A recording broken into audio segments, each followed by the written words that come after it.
cérébral, les IMC. C'est aussi un handicap moteur. La personne a du mal à soulever sa main. Elle a du mal à porter la nourriture vers la bouche. Un handicap moteur IMC, infirmité motrice cérébrale. À côté du handicap moteur, nous avons le handicap sensoriel. Handicap sensoriel. Sensoriel, ça renvoie à quoi, les jeunes? Oui, mon grand. Ça se rapporte aux 5 sens. Très bien. Ça se rapporte aux 5 sens. Alors, je vais vous poser la question. Quel est le handicap sensoriel que vous connaissez, que vous avez déjà vu? Oui. Le porte-parole des jeunes ici dans la salle. La porte qui donne de la vue et la vue. Oui, mais répondez-vous. C'est lui qui prend la parole. C'est votre porte-parole. Ah oui? Après, il va se mettre debout, vous allez acclamer pour lui, tous debout, à un certain moment. S'il prend encore la parole pour une 3e fois, lui viendra ici, vous allez tous vous mettre debout et vous allez acclamer pour lui. Champion, on t'écoute. Il y a la perte de la vue. Voilà, la perte de la vue. Et l'organe, c'est quoi qui est touché? Les yeux. Les yeux, très bien. Il y a la perte du goût. Il y a la perte du goût, oui. L'organe touché qui est la langue. Très bien, la perte du goût. Ouais. La perte de l'ouïe. Oui.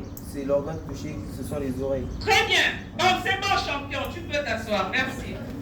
Alors, donc, le handicap sensoriel, il fait référence aux difficultés liées aux organes sensoriels.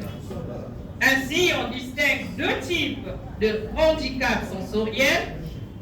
Le handicap visuel, tu l'as dit, qui sous-tend une déficience de la fonction visuelle. Exemple, la cécité, la malvoyance, l'oblipolie. Et à côté du handicap visuel, on a le handicap auditif, qui désigne une perte partielle ou totale de l'audition. Partielle, on dit il est malentendant. Il faut crier, il faut parler dans l'oreille pour qu'il t'écoute. Ça, c'est partiel. Mais il y a ce qui est total. À ce moment, c'est l'audition totale. Il n'entend rien. Il y a le handicap qui peut parfois entraîner des troubles de la parole. Et on entend parler des sourds muets. Parce que l'oreille, c'est l'organe de l'équilibre de l'organe de l'homme, du corps. Quand l'oreille est touchée, le lien avec la langue est vraiment ensemble. C'est marquant, c'est choquant. Ça peut aussi faire perdre la parole à la personne qui a des problèmes d'handicap auditif. Et donc, on parlera à ce moment de la surdité. Le 3e type d'handicap, c'est le handicap psychique. Il se définit par l'altérité ou l'atteinte d'une pathologie mentale entraînant des troubles mentaux, affectifs et émotionnels, soit une perturbation dans la personnalité sans pour autant avoir des conséquences sur le fonctionnement intellectuel de la personne. Par exemple, la maladie bipolaire. La personne est ambivalente. Tout à l'heure, on est en train de changer, elle sourit, après un moment, elle se fâche. C'est un trouble psychique causé par une maladie mentale. Mais on peut aussi avoir la phobie.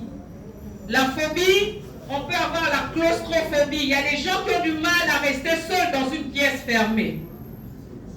Il y a l'agoraphobie, les gens qui ont peur d'être devant la foule exposée. C'est une maladie mentale. Et ça, si on ne sait pas, on va commencer à appeler les sorciers. On va aller chez Tata Pasteur va dire, ah, c'est le grand-père. Hier, il t'avait demandé ton pain, tu mangeais, tu n'as pas donné.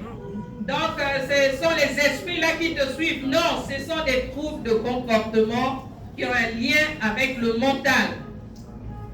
Et ça s'entraîne au handicap. C'est ce qu'on appelle des handicaps, le handicap psychique. La schizophrénie, ce que nous on appelle couramment ici les fous, la folie. C'est un handicap mental. Il peut être temporaire ou chronique, selon les cas et les niveaux de gravité de la situation. Après, à côté, nous avons ce qu'on appelle aussi, parmi les handicaps, et ça, souvent on ne fait pas attention, l'hystérie. Vous avez des dames qui vous disent « je suis enceinte », elle n'a jamais accouché. Elle est enceinte, elle a les malaises, une grossesse hystérique. Des gens qui voient des choses. Il y a l'obsession, la névrose obsessionnelle. Les gens qui répètent les mêmes gestes de façon involontaire et inconsciente. Elle va et revient, elle va et revient, elle va et revient, on ne sait pas ce qu'elle cherche. C'est de la névrose. Vous allez dire non, celle-là, elle fait ça pour me nuire. Non, c'est un handicap mental. Mais il faut le savoir. Et d'où l'intérêt pour nous tous ici des réunions comme celle-ci. Je tiens encore à vous dire merci, madame, parce que ce n'est pas tous les jours qu'on a l'occasion de nous réunir et d'en parler. Et donc, c'est en lien en fait avec le thème l'excellence au bout de l'effort. Vous êtes là pour certains depuis ce matin. D'autres certainement sont rentrés parce que ça tardait à commencer. Mais vous, vous êtes restés parce que vous voulez être excellent. Et vous, en sortant d'ici, concernant le handicap et tous les autres thèmes qui vont être abordés, vous serez excellent. Vous serez excellent. Voilà. Mais pour l'être, il faut se donner les moyens. Déjà commencer par des sacrifices comme ceux que vous avez commencé à faire aujourd'hui. Il y en a qui sont debout, il fait chaud, mais on est là, on supporte parce qu'on veut recevoir, on veut exceller. Et ça, c'est jamais facile. Donc, nous avons aussi ce qu'on appelle le handicap mental. Il s'agit d'une déficience des fonctions mentales et intellectuelles. Au départ, c'était que mental. Mais ici, nous avons les deux fonctions. Parce que vous allez avoir des schizophrènes, des fous très intelligents. N'est-ce pas? Il perd ses facultés mentales, mais pas intellectuelles. Un fou, il peut vous faire un calcul mathématique que vous n'arrivez pas. Il va résoudre l'équation. Voilà. Donc, lui, il a ses capacités intellectuelles. Ce qu'il perd, ce sont les capacités mentales. Mais à ce stade, nous avons le handicap mental. Celui-ci, il perd à la fois les capacités et fonctions mentales et intellectuelles, qui entraînent des difficultés de réflexion, de compréhension, de conceptualisation et conduit automatiquement à des problèmes d'expression et de communication chez la personne. Par exemple, l'autisme. Vous avez des gens, il peut rester 2 jours, il ne parle pas.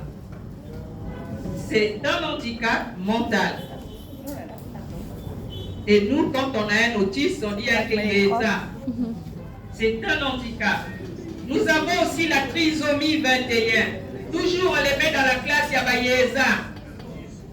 Non, c'est un handicap mental. C'est un handicap mental qui peut être traité s'il est pris en charge, dépisté et pris en charge à temps.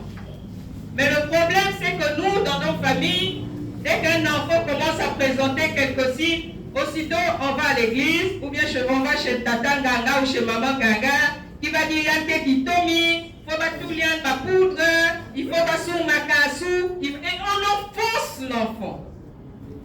Donc, chers jeunes, vous êtes informés que le handicap, c'est une maladie qui peut être temporaire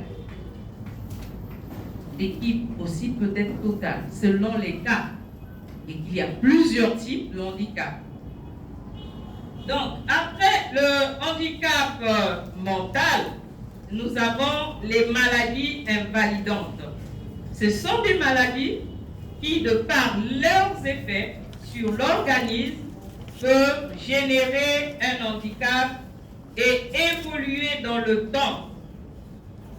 On peut notamment citer les maladies respiratoires, digestives ou infectieuses. Par exemple, l'épilepsie. Donc voilà les 5 types de handicap définis par l'OMS. Nous allons donc parler de ce que du contexte de notre pays et de la problématique, sinon des problématiques que soulève cette question. Parce que j'ai été conviée, non pas parce que je suis Madame Oko, mais parce que je suis directrice départementale des affaires sociales.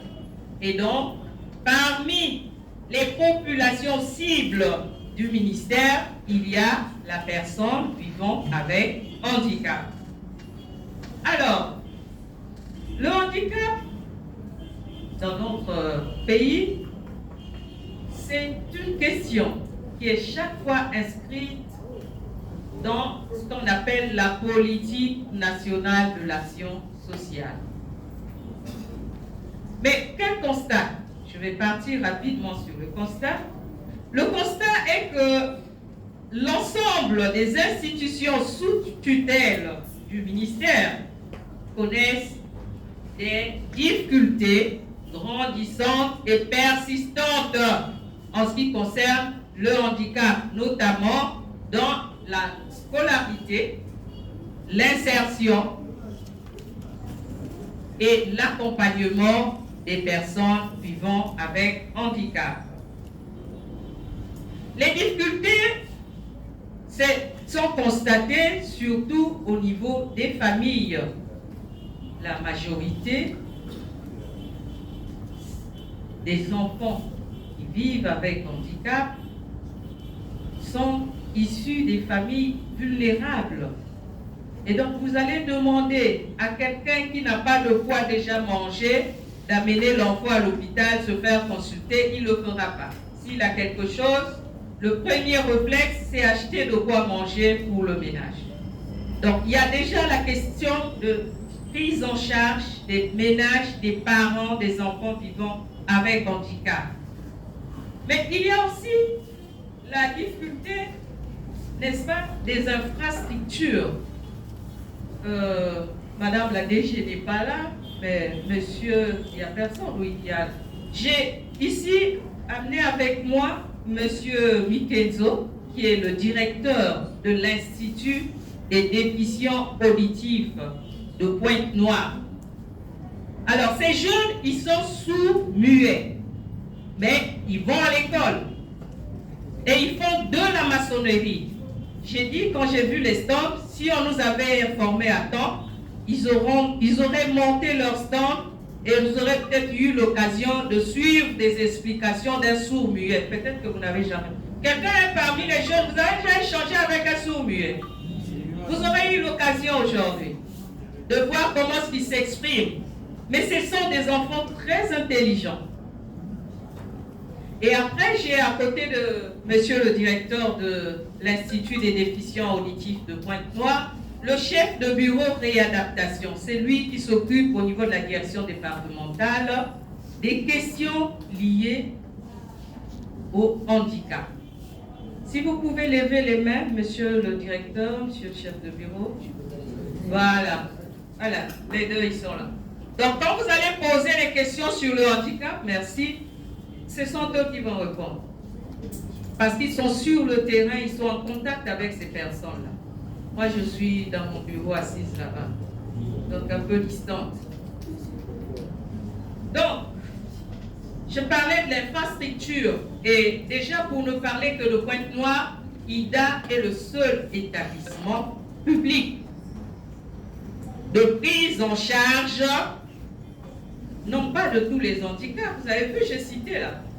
Quel établissement, si vous m'avez bien suivi, quel est le type d'handicap pris en compte par IDA? Les jeunes.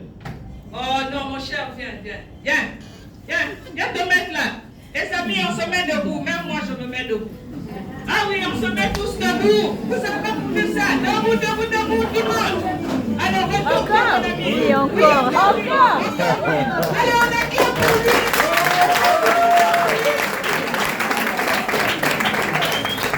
Merci. Je te donne le micro, je te donne. Madame,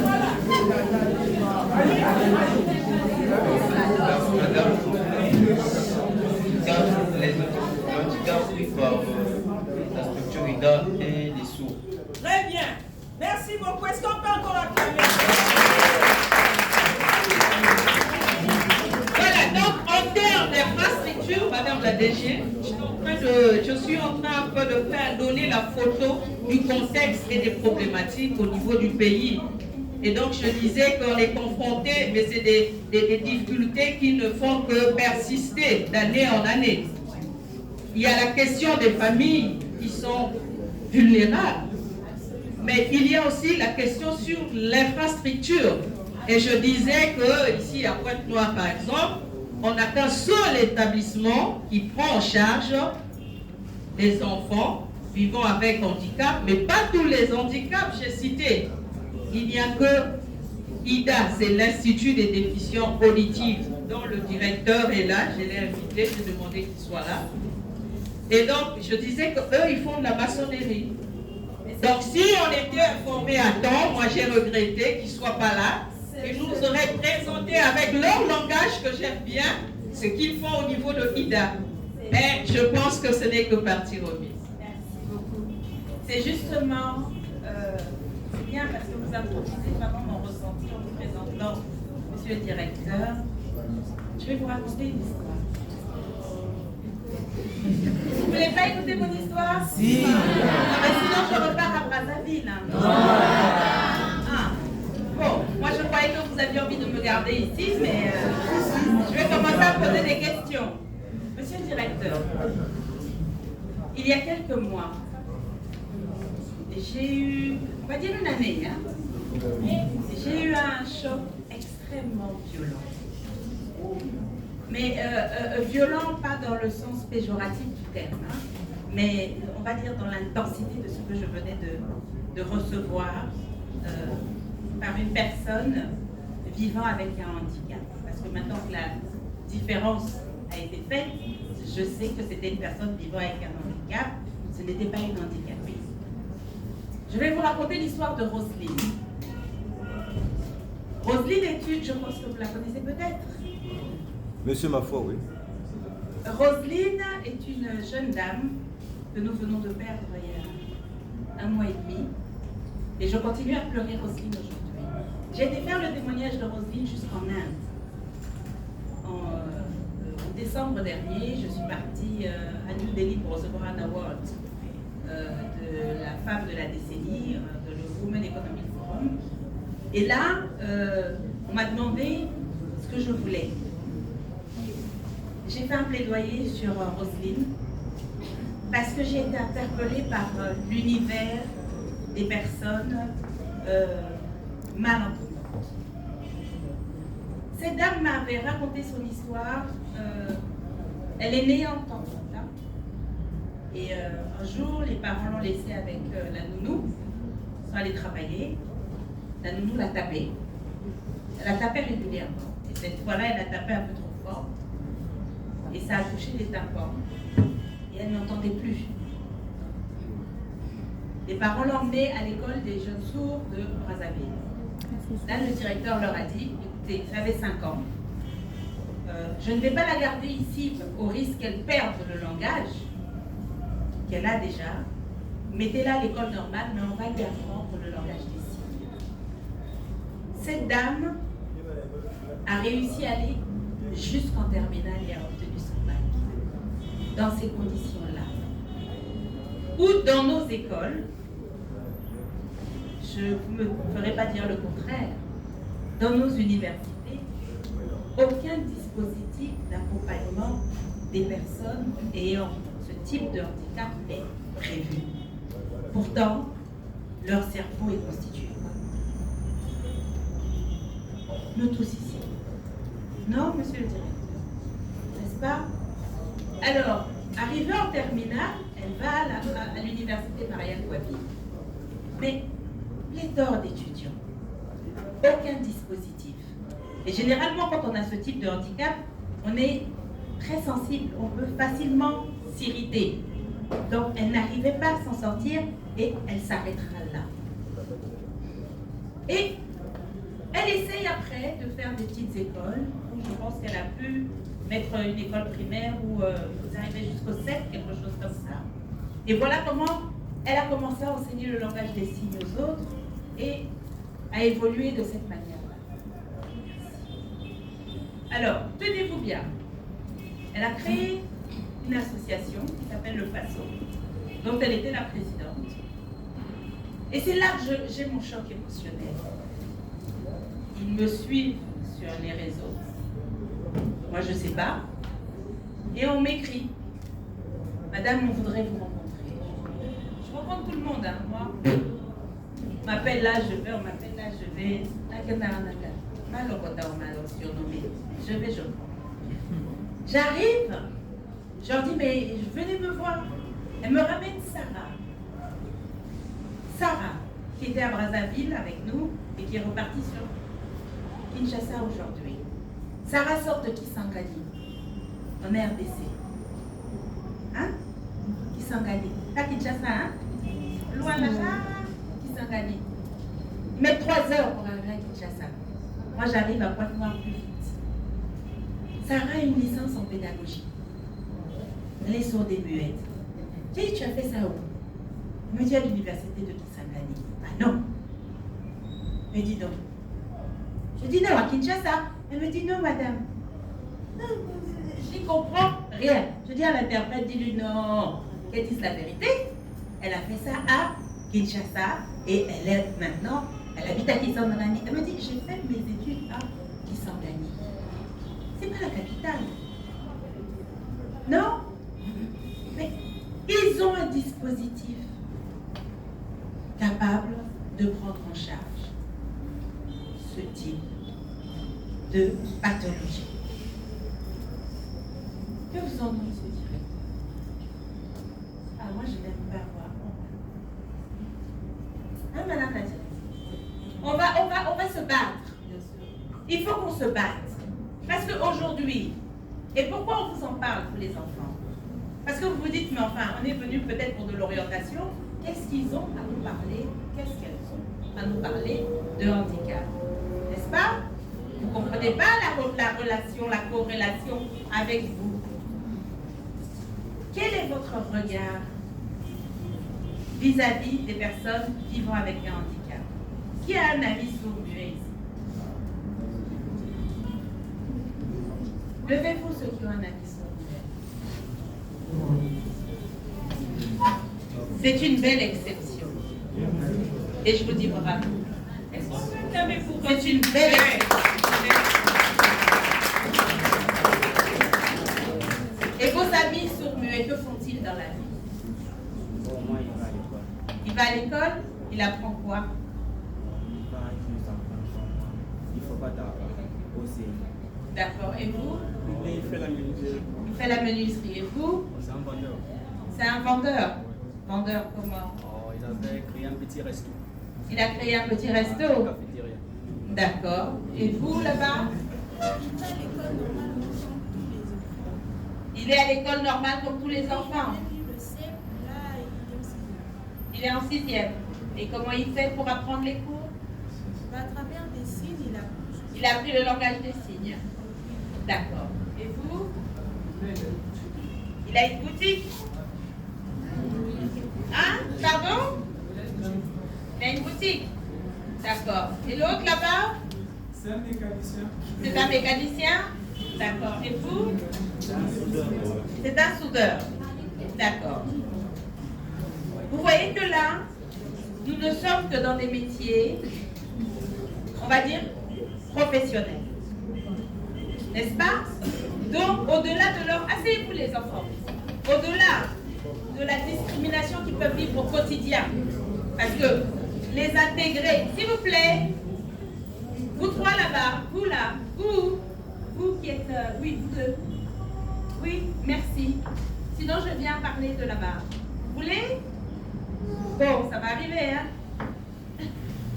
Au-delà de les intégrer dans la société, parce qu'ils ont le cœur qui bat comme nous, ils ont besoin d'amour comme nous tous, ils ont besoin d'avoir des amis comme nous tous, ils ont besoin de pouvoir s'exprimer comme nous tous.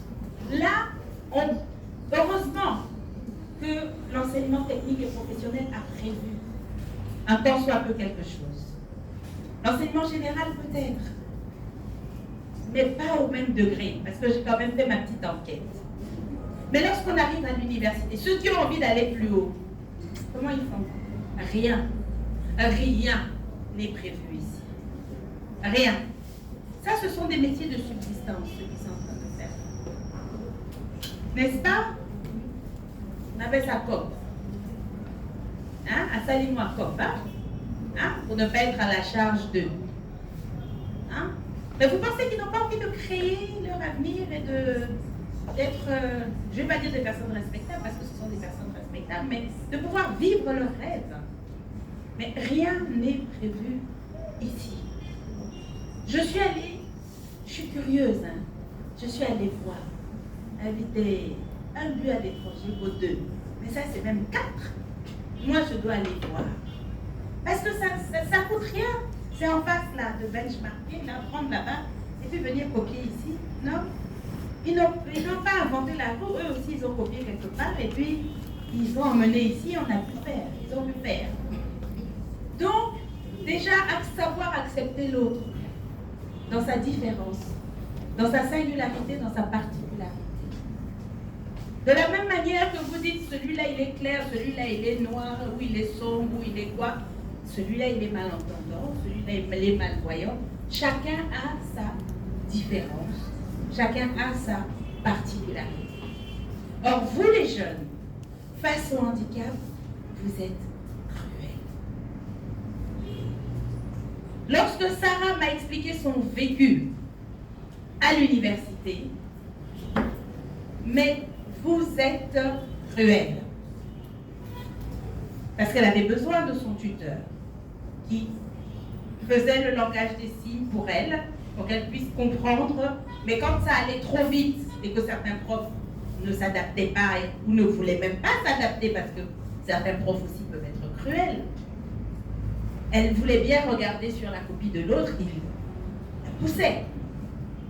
Parce que dans l'entendement de ces gens-là, de ces étudiants-là, c'était qu'est-ce qu'elle fait ici? Elle n'a rien à faire ici. Hein? Voilà, elle va encore venir, elle va essayer de prendre un boulot que nous, des gens normaux, on doit avoir. Surtout quand elle avait une bonne note. Alors là, les jours et semaines qui suivaient, mais c'était presque de la maltraitance. Donc vous les jeunes, face au handicap, sachez vous dire que ça n'arrive pas aux autres. On ne le souhaite à personne, mais personne n'a jamais demandé à l'être. C'est quelque chose qui arrive sans qu'on le souhaite, mais quand ça arrive, il faut savoir vous dire que votre cœur, de la manière dont il bat, le leur bat de la même manière. De la manière que vous avez des rêves, dans vos têtes, eux aussi ont des rêves. Tolérance, bienveillance, considération, l'estime que vous avez de vous-même, vous devez l'avoir aussi pour ceux qui vivent avec un handicap.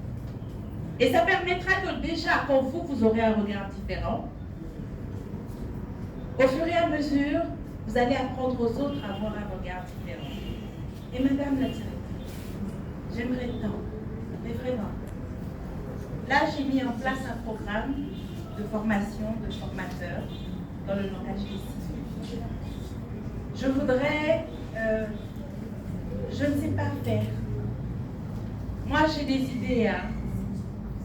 Je j'ai la tête qui, on m'appelle la boîte à idées, j'ai la tête qui pullule d'idées comme ça. Quand c'est pas mon domaine, je vais vers les professionnels de ce domaine-là. Voilà l'idée que j'ai. Pouvoir les former. J'ai été faire un plaidoyer auprès du président de l'université de Denis Sassou Nguesso. J'ai fait un plaidoyer auprès du président de l'université Maria Wabi. Mais ce n'est pas mon domaine. L'idée, c'est d'en mettre partout et que ces enfants puissent accéder à des études supérieures aussi. Je ne sais pas comment on va le faire, mais je voudrais qu'on en parle. Je voudrais qu'on en parle. Deuxième point, il y avait à Brazzaville avec nous M. Lobengo, lui aussi qui me suivait. Je crois même que la RDC, là, monsieur, est plus que moi, qui m'a contacté parce qu'il est président d'une association de malvoyants. J'en ai parlé avec le président Mabwezela ici. Chaque fois que je venais, je crois que je l'ai emmené ici, ceux qui sont venus aux éditions précédentes ont dû voir M. Kamal, hein, mon ami ostéopathe. Il était marocain, il est marocain. M. Kamal est malvoyant. Il était né voyant, et puis après une opération, parce qu'il avait un petit peu mal aux yeux, on lui a demandé de ne pas bouger. C'était un jeune enfant, il a voulu aller jouer avec les autres, et il est tombé. Et quand il est tombé, il est tombé sur le visage, face contre terre, il a perdu définitivement l'usage de la vue. Ce monsieur est ostéopathe. L'un des meilleurs du Maroc. Il est ostéopathe. Il y a kinésithérapie, ostéopathie, ma soeur kinésithérapeute et puis ostéopathie. Ce sont des métiers aujourd'hui qui sont privilégiés au Maroc, mais vraiment pour les malvoyants. Est-ce qu'il n'y a pas moyen? Moi, j'ai mis un dispositif en place à Brazzaville. On essaye comme ça. Allez, on se donne le pari. On se dit en septembre, on prend 10 malvoyants à Pointe-Noire, on prend 10 malvoyants à Brazzaville et on en fait des kinésithérapeutes. J'ai signé un partenariat avec l'université de Kinshasa dans la formation des kinésithérapeutes. Pour qu'on n'ait plus besoin de les envoyer très loin. J'ai un dispositif à Brazzaville, le pavillon médical Espérance. J'ai ramené le directeur qui est là. Donc, tout le plateau pratique, nous l'avons. Est-ce qu'on ne peut pas ensemble essayer de donner de l'espoir à cette catégorie? Si on commence par 10 et 10 et 10, vous vous rendez compte de ce que ça pourra donner demain? Ils n'auront plus besoin, elles n'auront plus besoin, ces personnes-là, de se sentir diminuées. Elles n'auront plus besoin de se sentir exclues et à part. Donc l'idée, c'est de vraiment pouvoir leur apporter des petites solutions. Parce qu'en attendant que les gouvernants réfléchissent à une solution globale, on sera encore là. Parce que c'est pas faute d'avoir écrit. Nous, on écrit beaucoup. J'ai été chercher les textes. Comment? Mais tout le babé mingi. Mais on va aller nous trahir là-bas partout. Mais est-ce que là, ensemble, on ne peut pas prendre le pari de faire quelque chose? 10. Et on forme 5 formateurs dans le langage des signes, 5 formateurs. Parce que l'expérience que vous avez ici, ça va, Brazzaville, c'est la catastrophe. Hein? Quand vous allez à l'école des jeunes sourds, à Brazzaville, c'est la catastrophe. Au niveau des formateurs, il n'y en a plus. C'est une catégorie à laquelle on ne pense pas. J'ai l'impression que Pointe-Noire même s'est détaché en disant « Avec un appareil avec nous. » Nous on fait et puis, c'est pas ça, mais c'est pas notre problème. Parce que Pointe-Noire avance, mais est très loin en matière de résultats par rapport à Brazzaville. N'allez pas mettre ça sur les réseaux à petit. C'est gay. Toi qui me filmes là. La partie là, tu coupes. Parce que moi, je repars après. Donc, il faut trouver le moyen d'impulser ce que vous faites ici à Brazzaville. Brazzaville a toujours tendance à penser que c'est le contraire de vous. Il faut nous apprendre là-bas. Hein? Parce que personne n'a pu me citer comme ça, là, se lever, dire on fait soudure, on fait. Nous. Ils vont dire oh oui, maintenant on a prévu des classes pour malvoyants, on a prévu. Toujours dans la prévision, mais dans l'applicabilité, donc on va essayer. Vraiment, hein, ces deux femmes m'ont touché un point. Et quand j'ai appris le décès de Roselyne, je me suis dit, bon, il y avait peut-être une mission derrière qu'elle me confiait. Et je ne peux pas ne pas continuer à accompagner le FASO, mais ce n'est pas mon domaine, je ne sais pas faire. Donc j'ai besoin de personnes professionnelles de ce domaine pour pouvoir accompagner ces deux types de handicap d'abord, et après nous verrons. Mais pourquoi est-ce que je suis particulièrement touchée par ce genre de cas? En fait, pendant près de 15 ans, j'ai travaillé au Gabon. J'étais en charge de la communication de la défunte première dame du Gabon, Madame Edith Lucie. Elle avait une fondation, elle a une fondation, qui s'appelle la Fondation Horizon Nouveau, qui s'occupe d'enfants ayant des déficiences neuropsychopédagogiques, tout ce qui est autisme, et d'enfants malvoyants. Et chaque fois qu'on allait à la fondation, j'avais du mal à partir. Jusqu'au jour où j'ai dit, moi je ne travaille plus à la présidence, je fais mon bureau ici. Et donc pendant 8 ans, et 8 belles années, j'ai passé mon temps au milieu d'enfants autistes, d'enfants malvoyants. Les malvoyants me reconnaissaient au pas. Quand j'arrivais, ah, maman Flavie. Il me dit, mais quand tu marches, on sait que c'est toi. Je dis, ok. Bon. Et les autistes, j'ai appris à les connaître, à savoir quand ils étaient prêts à accepter une accolade, quand il fallait leur parler, quand il fallait ne pas les embêter.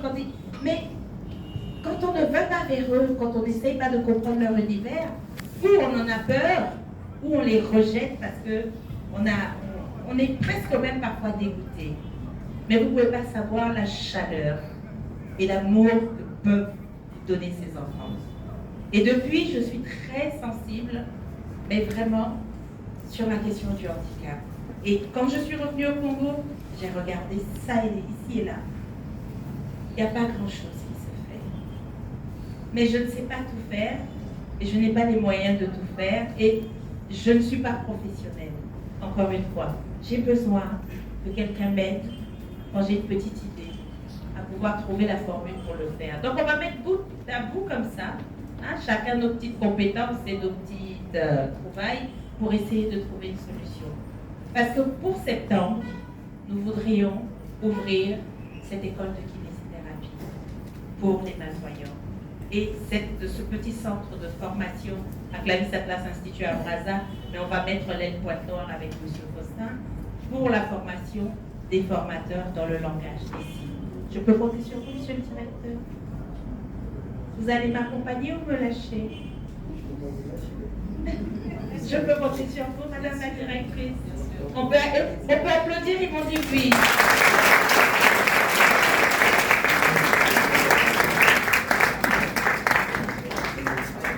Merci, madame la directrice générale. Alors, j'étais en train, n'est-ce pas, de faire donner le tableau descriptif du contexte et des problématiques sur le handicap. J'ai parlé des infrastructures et je disais que pour Pointe-Noire, on a IDA. Et notre ami le champion a dit que IDA ne prend en compte que les enfants sourds, ce qui montre à suffisance que les autres types de handicap ne sont pas pris en compte. Il y a un malaise, n'est-ce pas? Mais déjà, cet unique établissement étatique, il reçoit à la fois les enfants de Pointe-Noire et du Kouilou à côté. Et j'ai dit, c'est des familles vulnérables.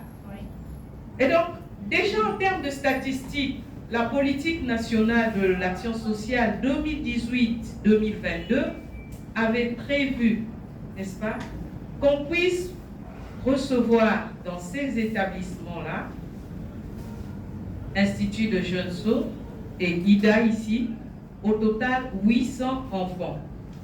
Mais sur toute la période 2018-2022, on n'en a reçu que 618. Non, oui, 618. Tout simplement parce que, les enfants sont issus des familles vulnérables. Il n'y a pas le moyen de transport.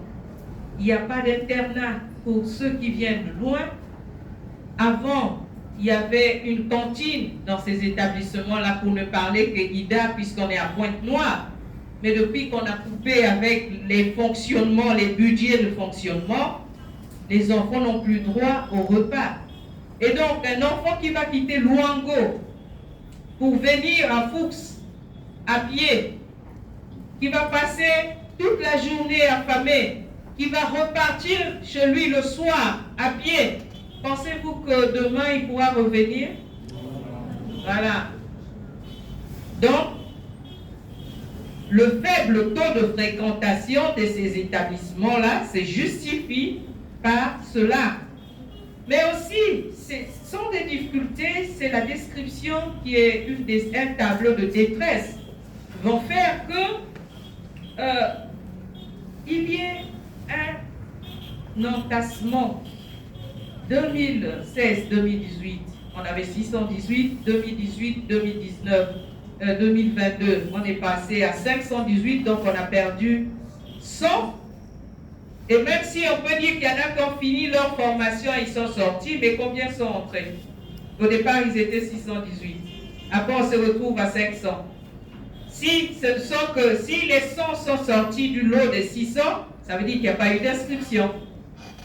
Et donc, c'est un problème. Et c'est là où alors intervient la question handicap et projet académique. Est-ce que c'est compatible? Je vous pose la question. Par rapport à la présentation que je viens de faire, est-ce que dans notre pays, handicap, projet académique est une réalité ou un rêve? Je vous pose la question. C'est un rêve. Tout le monde est pour un rêve. Non. Et il y en a qui sont quand même optimistes. Alors, ceux qui disent que c'est un rêve, vous pouvez lever la main, s'il vous plaît. 2. Et les 2, 3, 4, 5. Et ceux qui pensent que c'est une réalité, ça peut se faire, ça peut tenir la route, vous pouvez lever la main. Voilà, presque la majorité, après les autres, c'est les bulletins nuls. Ok. Alors, je veux dire que c'est possible, mais à condition, et c'est là où je vais conclure, qu'on puisse faire des aménagements pour permettre aux étudiants handicapés de suivre leurs études supérieures dans les mêmes conditions qu'un élève valide. Déjà, il ne faut pas discriminer. Madame la DG l'a dit, le témoignage. Il ne faut pas créer des écoles pour les non-handicapés et des écoles non. Il faut l'école inclusive. Il faut les intégrer. Il faut aussi, n'est-ce pas, à côté, retenir, et c'est à vous que je vais le dire, que le fait du handicap, n'est-ce pas, ce qui fait le handicap, en fait, ce n'est pas le handicap lui-même, mais c'est l'environnement. Quelle place, quel regard, le regard qu'on donne à la personne handicapée, le regard de l'autre. Comment est-ce qu'on regarde la personne handicapée? C'est nous qui disons de lui qu'il est handicapé, d'abord. Et c'est nous qui le renforçons dans son statut de handicap. On crée des différences. On crée des discriminations. Ici, par exemple, si on avait invité dans cette salle les personnes handicapées motrices, comment est-ce qu'ils auraient accédé à la salle? Il n'y a pas de rampe, il n'y a pas de barre d'appui. Comment est-ce qu'ils auraient accédé? Et voilà, déjà, l'infrastructure elle-même discrimine. Et à côté, On a eu secours une fois ici. Je crois qu'à la deuxième édition, j'avais un invité qui est arrivé. Il me dit je propose qu'on le porte.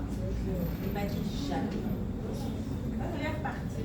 Voilà quelqu'un qui est fier d'être handicapé. Voilà, il connaît ses droits. Regardez notre préfecture. Rien de fait. C'est comme s'il n'y avait pas des professionnels vivant avec handicap ou handicapés. Et nous avons toutes les administrations là, au niveau de la préfecture. Donc c'est un problème qui est politique, mais aussi transversal. C'est plusieurs ministères. J'ai dit le handicap, c'est les affaires sociales, mais non. L'enseignement technique, l'enseignement professionnel, ce n'est pas les affaires sociales. Les affaires sociales auraient beau bâtir des programmes, si les autres ne s'impliquent pas et n'investissent pas de l'or, on n'arrivera à rien. J'ai vu, je suis content de voir monsieur le directeur ici. Vous savez, les CFA de métiers et services ont été construits par les affaires sociales. Dans le cadre du projet par CGD, projet d'appui à la réinsertion des personnes vulnérables. Construit et équipé. Il a même, le ministère a formé le personnel. D'ailleurs, c'est le seul qui est revenu. Les autres sont allés en France, ils ont changé. Ils ont changé, ils ont été désorientés. Ils ont changé d'orientation. Mais lui, il est revenu. Mais c'est le ministère des Affaires sociales. Mais nous n'étant pas de l'enseignement, le ministère a remis à qui de droit. Mais après, si ces structures ne reçoivent pas les enfants vivant avec handicap, est-ce que c'est du ressort du ministère des Affaires sociales? On a le ministère de Transport. Mais c'est inscrit dans notre politique. On doit mettre à disposition des enfants élèves vivant avec handicap des bus de transport. Et on a le ministère du Transport terrestre. N'est-ce pas? Mais il y a la santé. Ces enfants, ils ont des problèmes de santé particuliers, pas comme nous. Mais que fait la santé? Là, tout à l'heure, je venais dans la salle, on m'appelait personne handicapée. Vivant avec handicap, parce qu'il est devenu par le fait de la maltraitance, qu'on a amené à l'hôpital. Pour ceux qui ont suivi Télé Congo le dimanche, je suis passée pour présenter cette situation. Nous avons pris en charge. On n'a pas de budget de fonctionnement. Comme disent nos amis ivoiriens, on n'a pas de pile, hein, on fonctionne. Voilà, on a fonctionné. Et aujourd'hui, le malade doit sortir de l'hôpital. L'hôpital demande les frais d'hospitalisation. Et voilà. Donc, chacun doit jouer sa partition pour que la musique ait un sens. C'est une chaîne.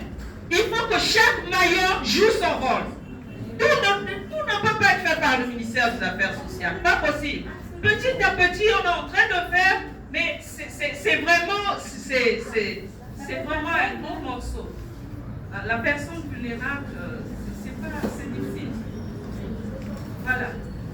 Donc, il y a des problèmes aussi bien en termes de ressources humaines, en termes de ressources matérielles, parce qu'on a beau avoir les finances, si l'humain et le matériel n'y est pas, les finances ne vont servir à rien. Voilà. Donc, à côté, j'ai parlé de l'insuffisance des mesures d'accompagnement, donc nourrir les enfants, les soigner et tout ça. Mais je voudrais dire que nous devons aussi sensibiliser aussi bien les enseignants, parce qu'on a des enseignants qui discriminent les élèves vivant avec handicap ou handicapés. On doit aussi sensibiliser la communauté, et c'est ce qui se fait avec vous, c'est la communauté jeune et les responsables des établissements ici présents, de façon générale, car nous sommes tous en mesure d'être impliqués dans l'aide humaine à apporter aux étudiants en situation de handicap. Et pour terminer, c'est dommage. On parle du handicap, il n'y a aucune personne vivant avec handicap, sinon handicapée dans la salle. Et je me réfère à la Bible où c'est écrit que Dieu qui nous a créés sans nous ne peut rien faire pour nous sans nous. Et donc, les personnes handicapées ne sont pas dans la salle, c'est dommage. Mais c'est de dire qu'à eux, à elles aussi, puisqu'il s'agit des personnes, elles doivent avoir de la persévérance, le courage, l'estime de soi, la volonté et l'adaptation pour que tout ce qui est mis à leur disposition, aussi bien que soit-il, puisse être une réussite. J'ai dit, j'ai fini, je vous remercie.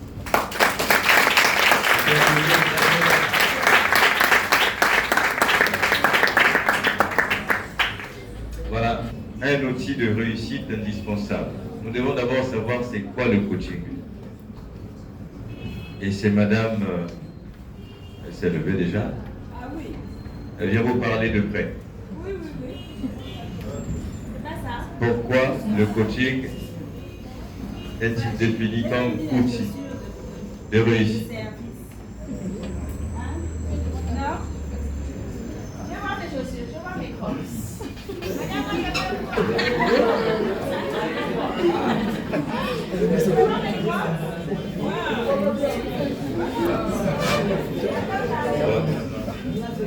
Alors, je passe le micro parce que là... Moi, on va dans le show là. Je vais vers mes petits. On va se lever. Qui voulait voir mes crocs? C'est qui? C'est ça. Elle est swag, hein? C'est ça, non? Hein? Il est où? Il n'a pas de swag, il n'a pas de crocs? Bon.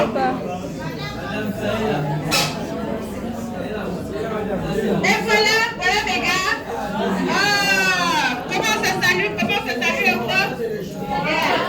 Comment ça salue? Voilà. Crocs, c'est ses crocs, n'est-ce pas? Bon. On va faire un petit exercice. D'accord? On vous parle d'orientation. Mais aujourd'hui, pour faire votre orientation, moi je suis en train de me battre parce que dans chaque école, dans chaque lycée, dans chaque université, même les professionnels nous demandent aujourd'hui, hein, on va jusque dans les grandes entreprises, il faut des coachs professionnels en orientation scolaire, universitaire. Tiens d'abord le thé. C'est un véritable métier. C'est bien de m'accueillir, hein. Vous dites, mais finalement, elle fait quoi dans la vie? Pourquoi est-ce qu'elle vient nous parler à nous?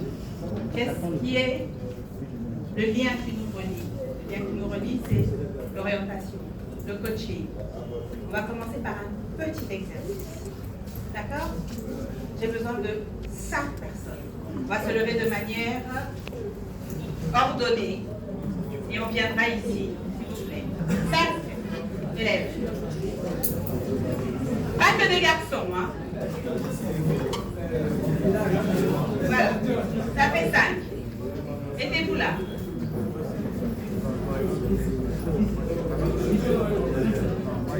S'il vous plaît, c'est un exercice pour tout le monde. Présentez-vous. S'il vous plaît. Sinon, je vais me fâcher. Hein. Présentez-vous.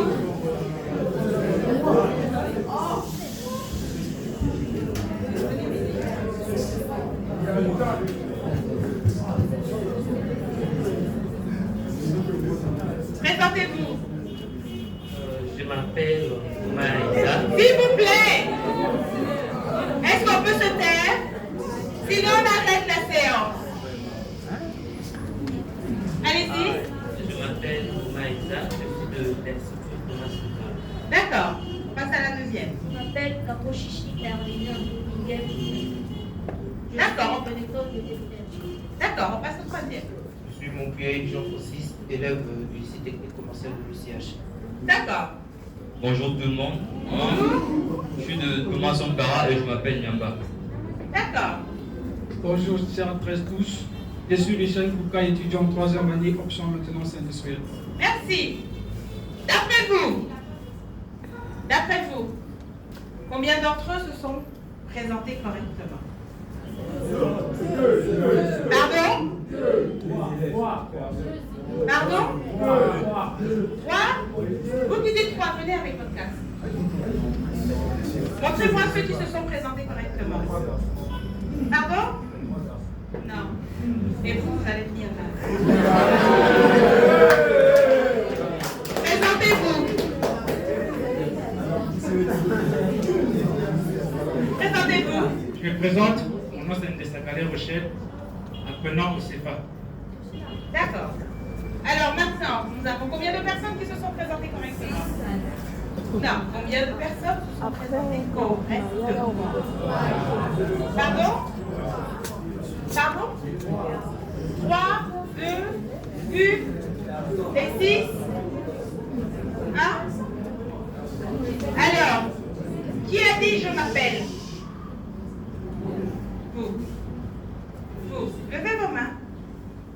Vous avez dit je suis. Vous avez dit je m'appelle. Levez la main. Voilà. Oui, bien levez la main. Qui dans ce monde s'appelle? Levez la main. Qui dans ce monde s'appelle?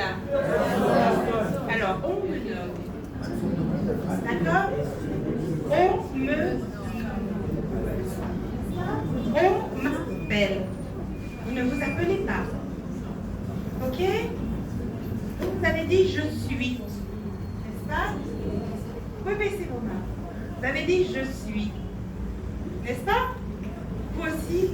Non, vous avez dit je me présente, mon nom c'est. D'accord. Et vous, vous avez dit on me nomme. N'est-ce pas? Donc, ces trois. Donc, allez, venez par là. Et puis vous. Non, non, non, lui, il vient là. Là, nous avons 3 présentations correctes. D'accord? Ils ont décliné leur identité. Mais une identité acquise. Parce que le nom, ce n'est pas eux qui l'ont choisi. D'accord? Lui, il est dans l'appartenance et dans l'appropriation et dans l'acceptation parce qu'il dit je suis. Donc, il a accepté le nom qu'on lui a donné et c'est celui-là qu'il décline. D'accord? Eux, maintenant je vais vous séparer. C'est vous. Ces 4-là, où on va vous mettre tout seul? Ces 3-là, d'accord, sont égoïstes. Bien sûr, ils sont dans le jeu, dans le moi. Le moi est haïssable. Ils ne fonctionnent pas collectivement, ils fonctionnent individuellement. Absolument. Je m'appelle. C'est-à-dire qu'ils captent toute l'attention sur eux. Ils ne sont pas dans un partage de leur identité pour que vous puissiez les connaître et les apprécier. Ils sont dans un partage de leur personnalité. Avec sûrement une estime de soi, mais une estime de soi qui peut être démesurée parce que non contrôlée. D'accord? Vous n'existez pas seul sur cette terre, vous existez gratuitement. Vous n'êtes pas une espèce à part.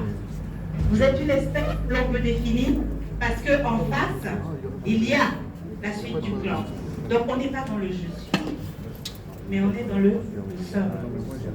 Donc il faut apprendre à faire collectif. N'est-ce pas? Je m'appelle. Vous ne vous appellerez jamais. Même quand quelqu'un veut dire « Hey, moi et Flavie », on dit d'abord quelque chose avant. Personne ne peut se lever et puis commencer à s'appeler Flavie, Flavie, mais Flavie, là, c'est moi. Comment je m'appelle et j'y fais encore? Je fais ça comment?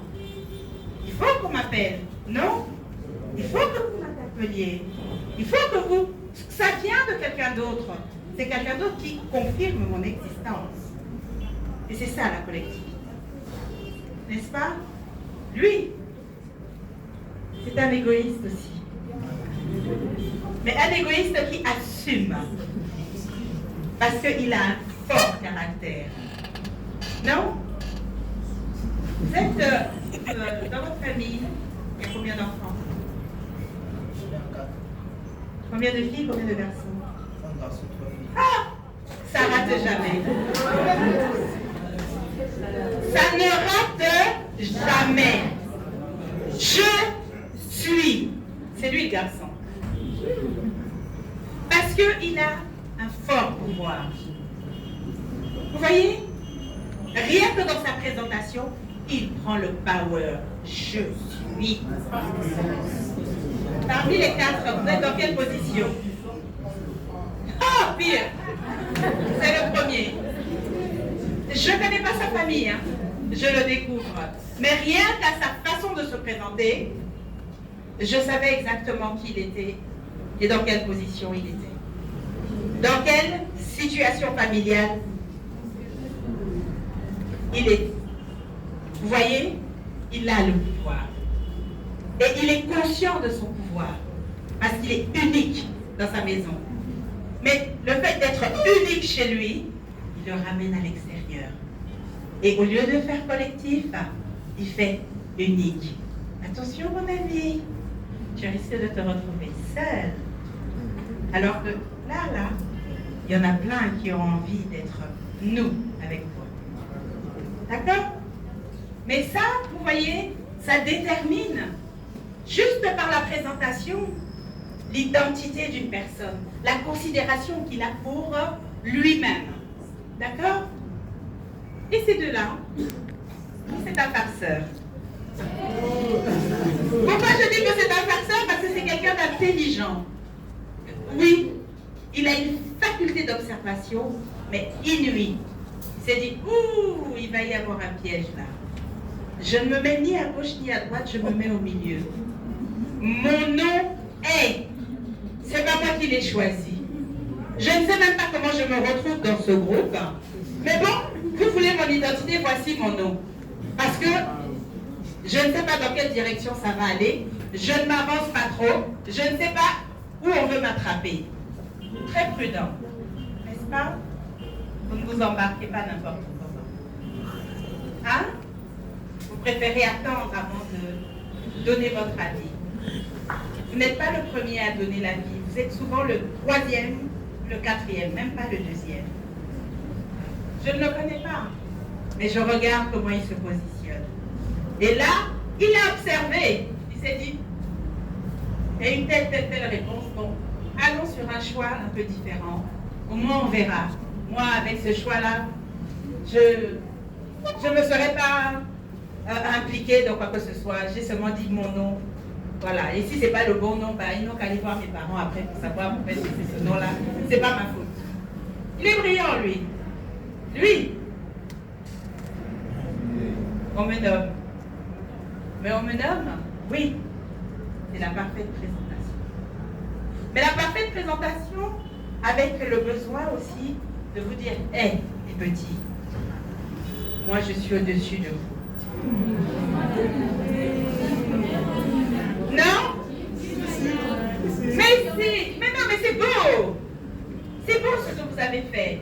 Parce qu'en fait, c'est un appel à la collectivité. Vous leur avez dit, on me nomme, je suis en 3e année. Ça veut dire, si vous avez besoin, je suis là, les petits. Donc, il est collectif. Il vous invite à la collectivité. Est-ce que vous comprenez? Non? Est-ce que vous intégrez comment est-ce que se présenter est important? Allez vous asseoir. Quand on s'est présenté comme ça,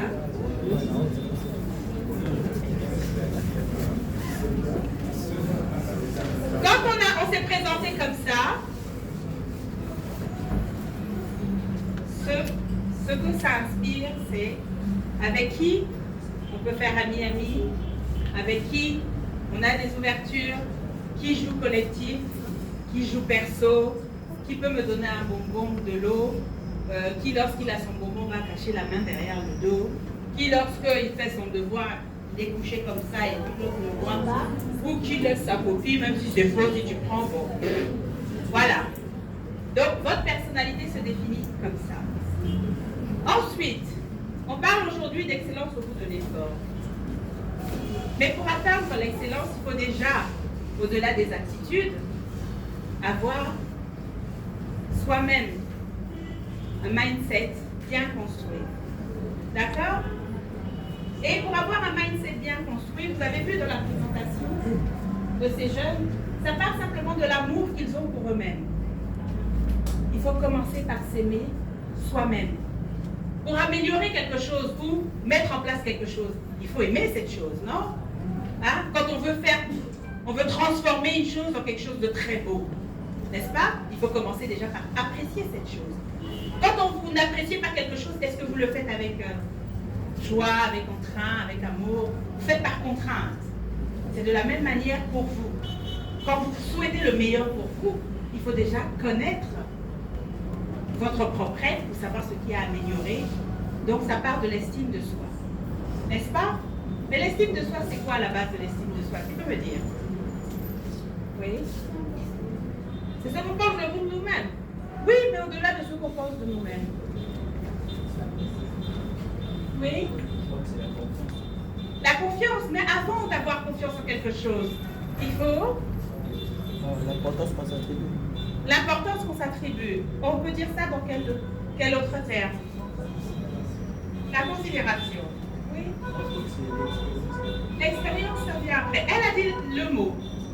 C'est l'amour. Qui s'aime ici? Qui s'aime ici? Qui s'aime ici dans cette salle? Je veux voir les mains. Qui s'aime? C'est vrai? Vous aimez? Bande d'égoïstes. Et qui aime son voisin? Qui aime son voisin? Alors je veux voir chacun de vous dire à l'autre, je t'aime.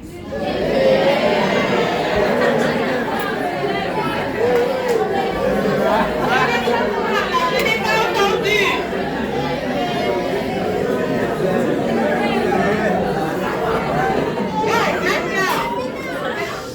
Lorsque vous avez fait ça, dites-moi pourquoi vous riez. Pourquoi vous riez en le faisant? Moi je ne comprends pas. Pourquoi vous riez? Parce que vous ne le faites pas d'habitude. Mais quand vous tombez, vous ne le faites pas d'habitude. Est-ce que vous riez quand vous tombez? Ben, pourquoi vous riez alors? Pourquoi vous riez?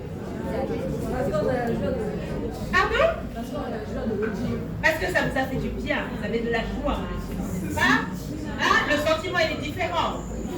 Vous avez ouvert les réceptacles du bonheur. Vous avez envoyé une information, une énergie positive et vous avez reçu une énergie positive. Et là, on rit maintenant. On se dit je t'aime et on rit. Vous imaginez le bien que ça fait? N'est-ce pas? Alors, une personne qui n'est pas dans des conditions optimales comme ça de sa personne, vous pensez qu'elle peut après aller apprendre et puis ça rend bien? Quand on est malheureux et qu'on a pleuré, quand on est triste, est-ce qu'on peut se concentrer sur une leçon? Quand on est fâché, hein? Est-ce qu'on peut se concentrer sur une leçon? Non. Mais quand vous les jeudis, là, vous faites les bagarres, là, vous vous concentrez, non? La leçon, non? Hein? Non, madame. Est-ce que vous pouvez vous concentrer après sur la leçon? Donc ça veut dire qu'il faut avoir l'esprit bien disposé pour accueillir des bonnes connaissances et pour pouvoir les mettre en évidence et de manière optimale. Si l'esprit ne va pas, vous savez, c'est une chaîne à ça. Si là et là, ce n'est pas en parfaite connexion, d'accord? Vous voulez seulement aller mettre les connaissances là-dedans, là, on vous dira, le système ne reconnaît pas. Le système ne reconnaît pas. Le système ne reconnaît pas. Mais bien sûr, parce que c'est une machine. C'est une machine. Donc ça part de l'estime que vous avez pour vous-même. Et l'estime que vous avez pour vous-même, quand vous avez défini ce qui est bon pour vous, vous savez ce qui est bon pour l'autre. Oui. Si vous n'aimez pas qu'on vous parle en criant, est-ce que vous parlerez aux autres en criant? Oui ou non? Si vous n'aimez pas l'irrespect, est-ce que vous supporteriez qu'on vous manque de respect? Non. Si vous n'aimez pas les provocations, est-ce que vous supportez que l'on vous provoque? Non. Alors, de la même manière, si vous n'avez pas envie de faire kilo, est-ce que ça va vous faire du bien quand vous envoie en kilo? Ça va briser votre rêve, non? N'est-ce pas? Mais si vous n'êtes pas capable vous-même de définir ce qui est bon pour vous, comment est-ce que le coach en orientation peut vous amener à trouver la bonne direction? Dites-moi. Vous-même, vous ne savez pas ce que vous êtes. Vous, venez me voir. Où sont mes coachs? Ils sont partis? Il est où l'autre coach? Venez, venez vous deux. Restez là, mon coach. Appelez-moi coach Steven. Non, je n'ai pas besoin de micro. Je vais prendre les rôles. On va faire ça bien. Voilà. Toi, tu viens à côté de moi. Voilà. Coach, mettez-vous là. Coach, venez là. Et on va prendre cette rangée, s'il vous plaît. Mettez-vous là. Face aux apprenants.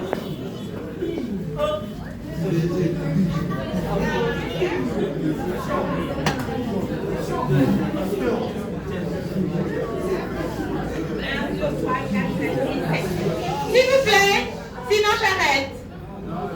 Ah ben je vais vous prendre vous deux, comme ça on aura 10. Allez, 10. Voilà. Je ne prends pas le conseiller, lui il n'aime pas ce genre de choses. Bon, 5 filles, 4 garçons, parce que j'en ai des barres. Allez, dépêchez-vous. Vous vous mettez là, à côté de lui. Venez, 4 garçons, 5 filles. 1, 2, 3, 4, 5. Il me manque 2 garçons, il me manque un garçon. Et il me manque 2 filles. Il me manque 2 garçons. 1, 2, 3, 4, 5. Voilà, c'est bon. Et puis, 1, 2, 3, 4, 5 filles. Il me manque une. Oui, il me manque, voilà. C'est ça? Bon. Ça fait tout vite. 1, 2, 3, 4, 5 filles. Oui, c'est filles là.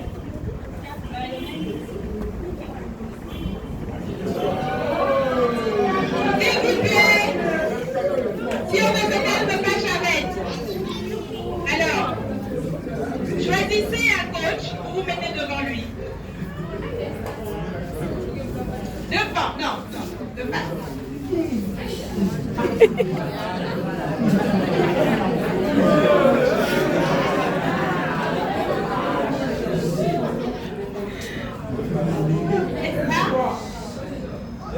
Alors, c'est leur choix, hein? N'est-ce pas? Venez avec moi. Allez, passez là. Décalez au fur et à mesure. Décalez au fur et à mesure, allez. Décalez, décalez. Non, décalez. Monsieur Steven, restez là, vous êtes. Voilà, restez là. Là, ce ne sont plus vos choix. N'est-ce pas?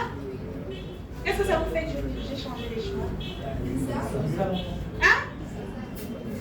Allez vite. Passez. J'ai changé votre choix et ça vous fait vite. Et pourquoi vous aviez ce choix-là? C'est ce que vous vouliez? Ok. Qui d'autre a évité? Pourquoi? C'est parce que ça vous a pris, c'est parce que c'est pas votre choix. D'accord. Oui? Ça a changé la tendance. Vous voyez que lorsqu'on déséquilibre ce que vous avez prévu, vous vous retrouvez face à un obstacle imprévu. Elle est irritée, l'autre est attristée, l'autre est déséquilibrée. Parce que c'est pas comme ça qu'ils avaient prévu les choses. Mais maintenant que moi je vous impose cela, ça vous met face à un nouvel obstacle. Est-ce que votre cœur et votre tête sont assez disposés à affronter ce nouvel obstacle? Est-ce que vous êtes d'accord pour qu'on continue avec cet obstacle ou vous voulez que je remette les choses comme elles étaient?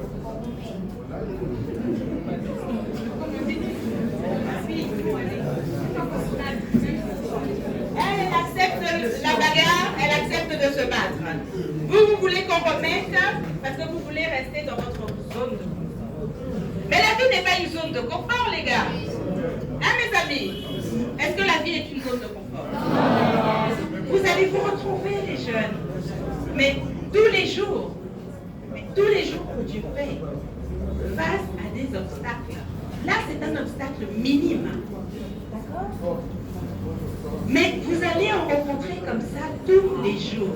Et si votre esprit n'est pas, votre tête n'est pas préparée au changement brutal, brusque et pas évident du tout, vous n'allez pas vous en sortir. Parce que il n'y a pas de notice. Hein? Je ne sais pas s'il y a un livre de la vie qui est écrit avec tous les chapitres et une notice. Sinon, on aurait tous le même destin, on aurait tous le même parcours. Donc là, ça vous apprend que dans la vie, on peut vivre des obstacles. Mais régulièrement, parce que je peux encore faire ceci, venez avec moi. Et on change de place. Et on continue. Et on continue à pousser. Et on continue à changer de place. Et on continue. Vous voyez que là, mettez-vous là. On est en train de changer continuellement, mais vous n'avez encore rien débuté. On n'a rien commencé. On n'a encore rien fait. Mais vous avez déjà eu 2 obstacles. N'est-ce pas? Vous ne savez pas quelle est la direction qu'il faut prendre. Vous ne savez même pas quel est le schéma, quelle est la vision. Mais vous savez que vous avez déjà comptabilisé 2 obstacles. Parce que 2 fois, j'ai changé la donne. Et vous êtes là, 2 fois irrité, 2 fois déboussolé, 2 fois contrarié. Mais vous ne savez pas pourquoi je fais ça. Vous ne savez pas où vous devez aller. Vous ne savez pas quel est l'objectif. C'est ça la vie. Et si votre tête là-dedans n'est pas préparée, n'est pas suffisamment construite pour dire oui, ça peut bouger, mais je suis là. Parce que je connais mes atouts. Je connais ma force. Et je sais que changement ou pas changement, je reste focus sur la direction et sur l'objectif que je me suis visé. Quelques-uns pourraient, si je change encore, dire « Ah, moi j'abandonne, elle m'énerve, c'est quoi son jeu ?» N'est-ce pas? On essaye? Ah, il me dit non, ça va. Vous voyez que ça peut être agaçant. Quand on ne reprend pas, ça peut être agaçant. Mais c'est ça la vie. Il faut savoir faire preuve de patience. Quand on veut atteindre l'excellence, on accepte de faire un petit effort. Parce que c'est au bout du tunnel qu'on peut atteindre l'excellence. Merci les jeunes. Allez vous asseoir.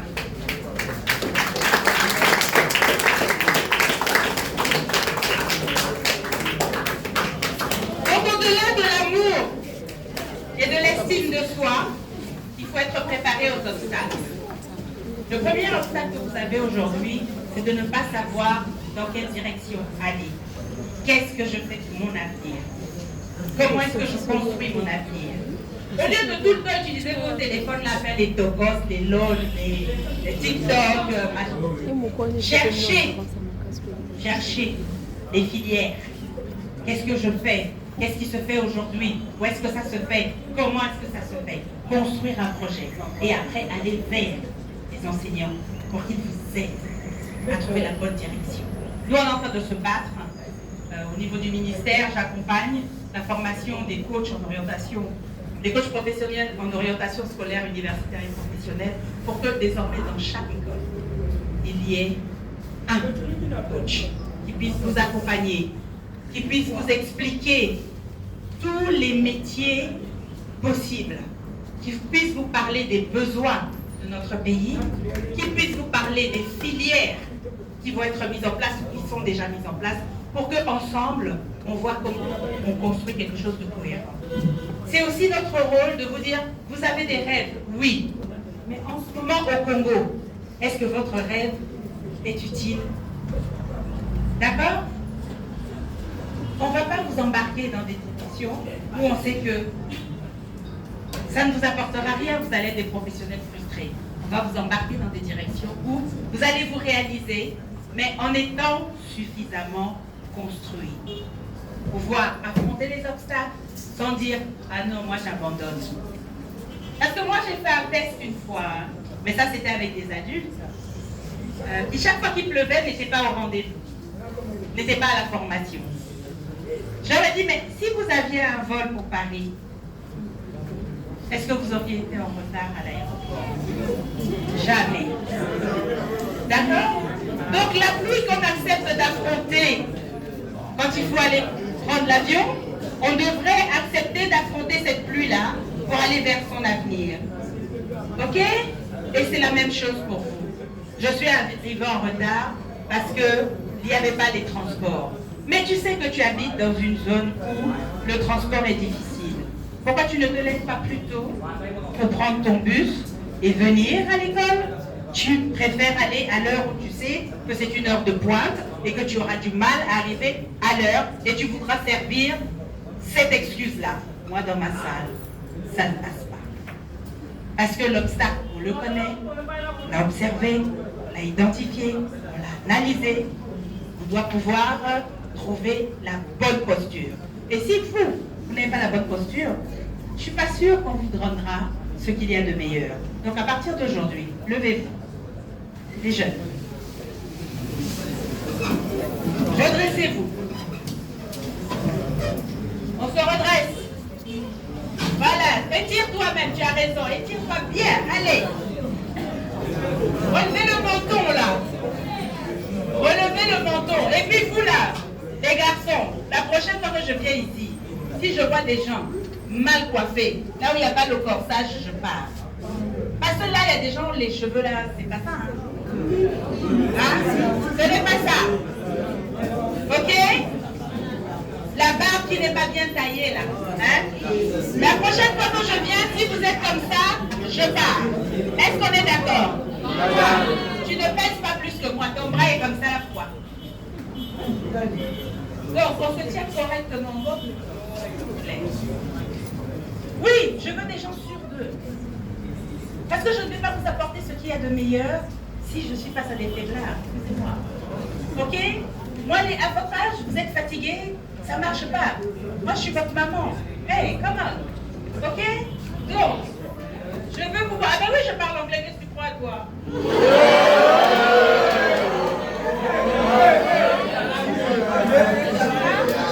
Vous voulez qu'on fasse en anglais? Non, madame.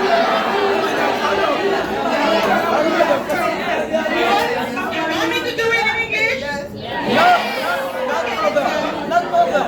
Then I would like to say, next time I will come here, I want to see you in the perfect way. So, show me how you can stand up and be proud of you the way you never be.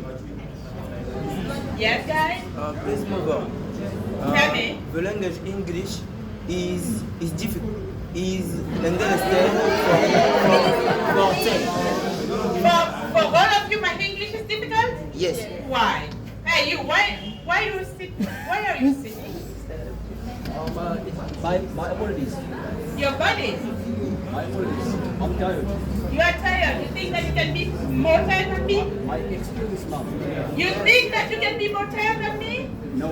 So, how old are you? 25 years old. 25 years old? Yes. You can be my son. Yes, I know. I got the double of your age. So, My experience now. and me, I'm standing here, and you are sitting. So, come finish behind me. Just a minute. Please. Where are you? Where is the pen? On your back? You want me to make a little message? Huh? Tell me. Okay. You can have a seat. Bravo. Ça fonctionne bien d'accord là.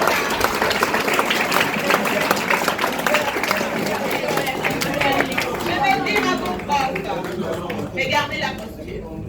Je vais dire à vos profs, encore une fois, ce n'est pas parce que, non, ouais, ça va.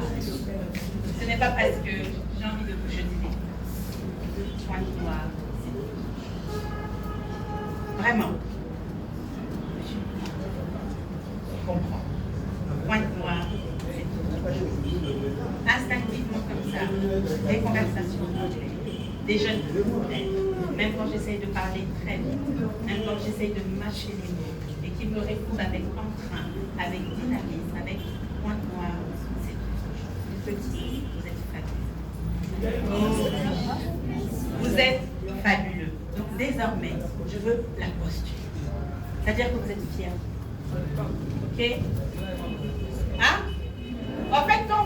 marchez là, hein, dans la rue, même si vous savez que le premier c'est votre femme, hein, mais dites-vous non, ce matin je me suis levée, mais le premier. Ok? Vous devez avoir à l'esprit que le meilleur c'est vous. Vous visez ce qu'il y a de meilleur. Tant que vous ne visez pas ce qu'il y a de meilleur, vous n'allez jamais atteindre le meilleur. Parce que vous allez viser le juste à côté, le moins bon, vous allez vous contenter de peu. Il faut refuser de se contenter de peu. N'est-ce pas?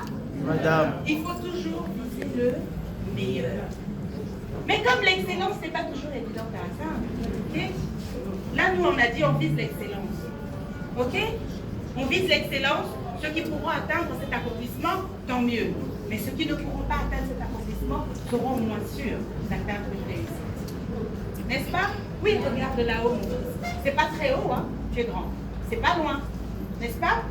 Donc, il faut viser. Et pour viser, il faut avoir la bonne posture. Et pour avoir la bonne posture, il faut que là-dedans, et là-dedans, on ait la parfaite connexion. Donc, apprenez à vous aimer et apprenez à jouer collectif. Je vous remercie.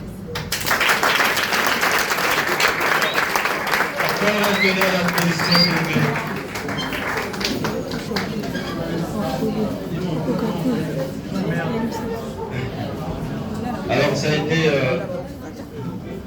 à la fois participatif, avec une très belle ambiance.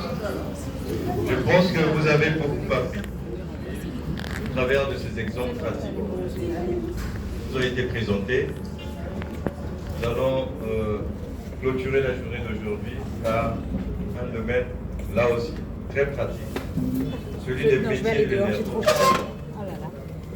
Vous pouvez me prendre mon sac. Un expert du domaine qui va vous présenter les différents métiers dans le secteur de l'énergie. Donc je ne vais plus monopoliser la parole, je vais passer la parole à M. Witi Biodo. Bonjour. Bonjour à tous. Voilà. Donc j'ai la lourde charge de vous faire un petit exposé. Je suppose que vous êtes là depuis ce matin. Donc je vais essayer de faire en sorte que vous ne puissiez pas dormir. Hein, c'est toujours un beau challenge d'être le dernier. Je crois que je suis le dernier interview. Donc, je vais tâcher d'être à l'heure. Moi je suis certes Witi Biodo. Ça a été vraiment... Merci, on a fait la